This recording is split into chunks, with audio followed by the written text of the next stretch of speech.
Yaani hapa mnapoona hapa kichwa kinawaka moto. Sasa umejaribu kufanya nini? Mimi ndio nipo hapa nawaza na wazua hapa, mimi sielewi yani.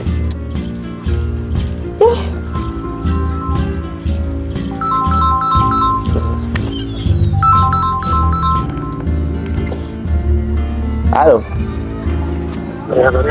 Salama kwema? Ndio. Mimi ni mwakilishi kutoka wa Education Entertainment. Nilikuja nikuulize kwa ulifanya usaili kwenye kampuni yetu kwa ajili ya masuala ya uigizaji? Ndio.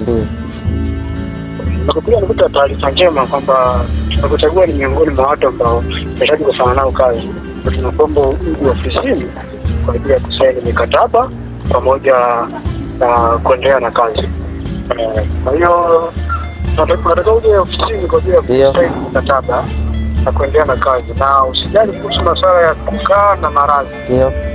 Kitu tumeweka sawa. Kwa kuna unayo nyumba pamoja na maradhi. Uje tu ofisini kwa ajili ya kusaini mikataba. Ndio.